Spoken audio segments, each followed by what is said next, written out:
I've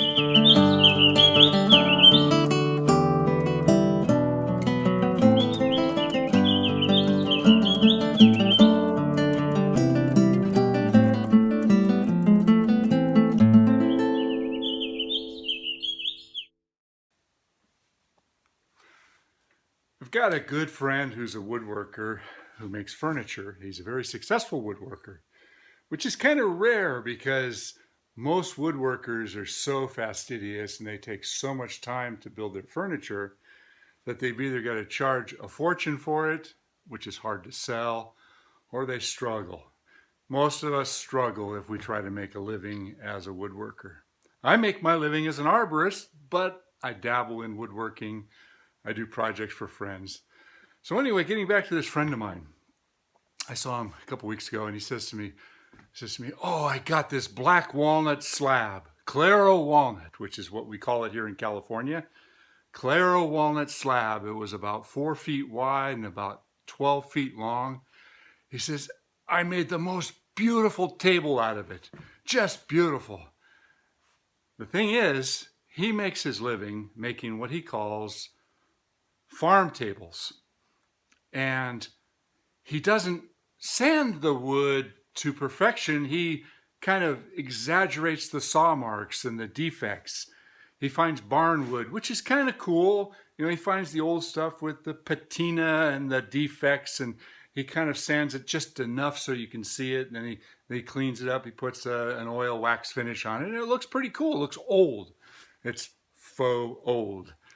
Anyway, he took this beautiful black walnut slab and made a great big table, but left all the saw marks, didn't sand it, lightly sanded it, brought out the color, but completely missed the beauty, completely missed the depth.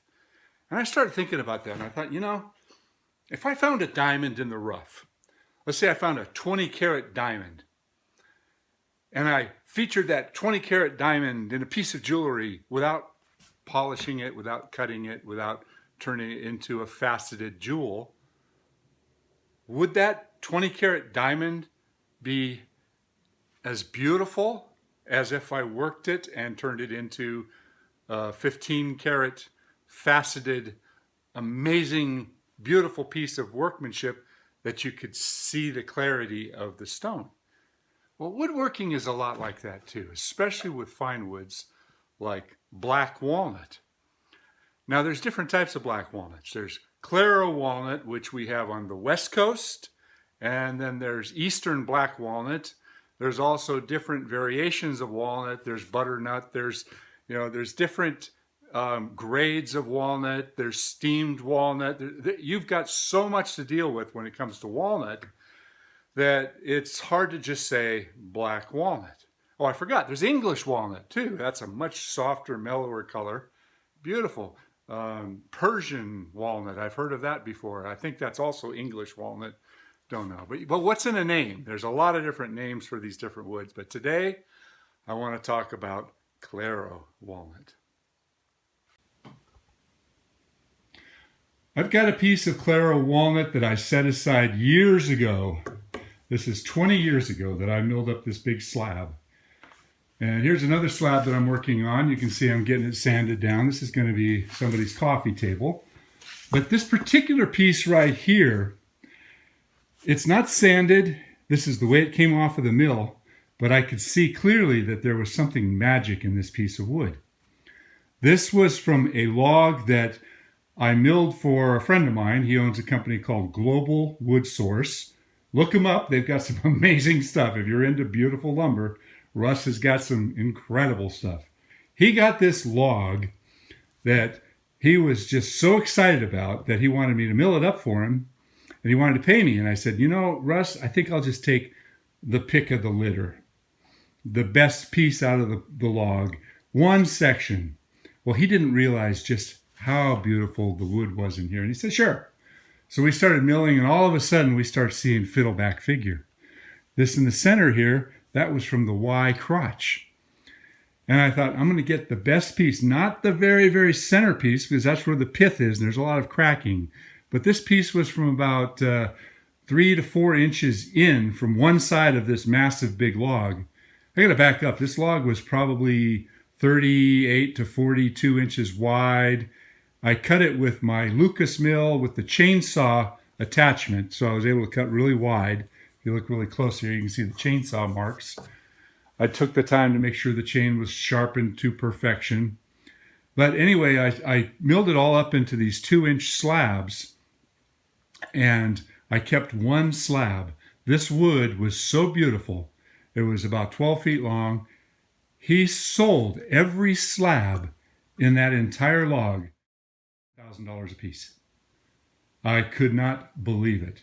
I got my one slab. This is years ago, and I didn't really think about the value of it as a big slab because I had a project in mind. Something I'll talk about that in a little bit. And this is one of the components of the project that I've got in mind. So in the back of my mind, I've always wanted to build I'll talk about that in a bit. But this wood was so amazing, so extraordinary, so beautiful. Well, I finally decided that it's time to stop talking about my project and start working on it. So I'm going to finally do it. So I pulled out the piece number 1. And what I want to show you here is, first off, how I identified it from the rough piece. And when you mill it, you wet it all down, and a lot of the character and a lot of the figure and a lot of the grain comes out. But then it dulls down, it dries out. But you can still see that it's fiddleback, and this particular piece was from the crotch. So it's got a feather crotch and fiddleback throughout. And that's the way the entire log was. Every single piece was incredible fiddleback with these beautiful color striations through it from the crotch that worked its way down. You know, there's another guy that I used to work with years ago. I did a lot of video work for a guy named David Marks. Maybe you've heard of him. He's a pretty famous woodworker. He had a television show that was called Woodworks. And anyway, he talked one time about a piece of wood that he had. It was quilted mahogany, and he referred to this particular piece of wood that he got as the tree. Well, for mahogany, that one particular tree was so exemplary, so magnificent. It had all the characteristics of the best piece of wood you could imagine. Well, for black walnut, Claro walnut, this is the tree. So what I did here is I spent a bit of time cleaning it up.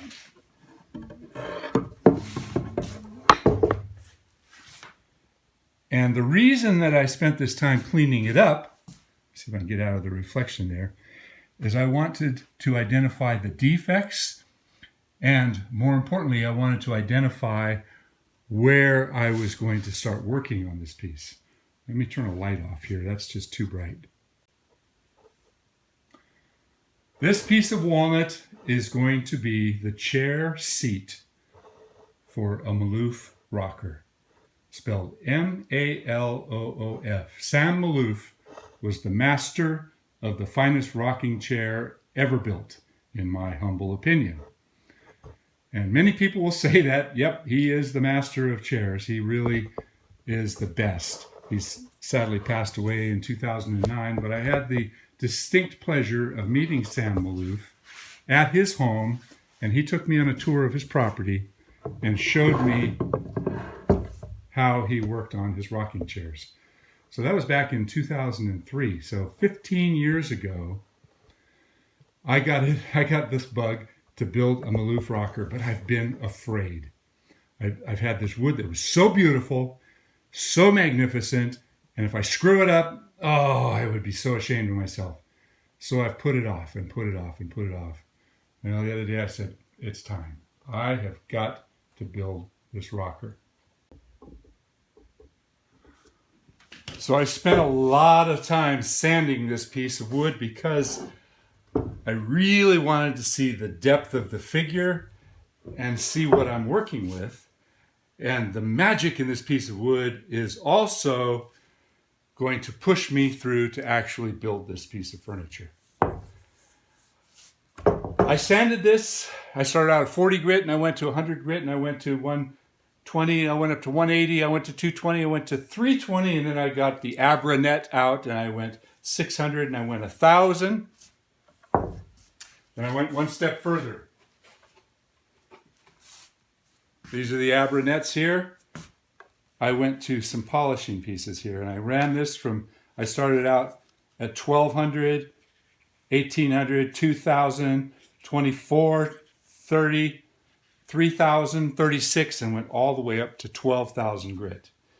In all honesty, I don't think I achieved any more polish out of this wood by going beyond, 2,000 grit. But there was a significant improvement from 600 grit up to 2,000 grit. It brought out the polish. It also revealed the defects in the wood to a point of where I'm going to look deeper, and when I finally get to the ultimate final finish, I'm going to use a filler because there are little tiny pores in this kind of wood. Walnut is known for its pores. It's not a mistake, it's not a problem, but I really, really want to try to get just a super high gloss finish out of this wood to really show the magic of this grain. There's no finish on this. This is just sanded. And I brought it all the way up. If I put some finish on here, this thing is just going to explode. It's just going to become almost three-dimensional. It's going to become like magic. Now, other woods that don't have pores in them, the polishing is much more beneficial, like certain types of maple. If you've got a really high-figured maple, you don't have the pores in a super hard maple. And if you polish it and polish it and polish it up to a really, really fine grit, it'll get to a point where it looks as if it's got a finish on it. Doesn't have any protective coating, but the polish on it is so magical that the grain just gets better and better and better.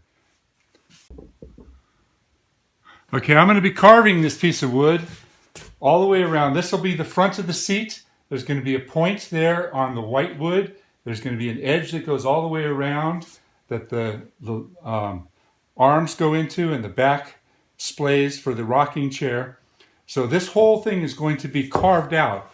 So I don't mind putting some finish on here to show you what it's going to look like. So I'm going to bring some tung oil out here and just pour a little bit of tung oil on this. And you can see the magic that occurs when you put the finish on something like this. Now, to really bring it out, you got to go multiple coats. But at this point, you'll have a better idea of what I'm talking about. You can see the fiddleback figure. You can see the feather crotch. The white wood actually darkens up a little bit, so doesn't stay white. This is called, the white wood is also the sapwood. And I honestly don't like to use a lot of sapwood in my projects from black walnut or Claro walnut because the sapwood is much more prone to powder post beetles. Look at that.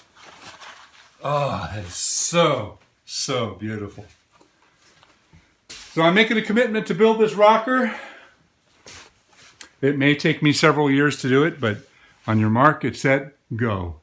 I'm beginning.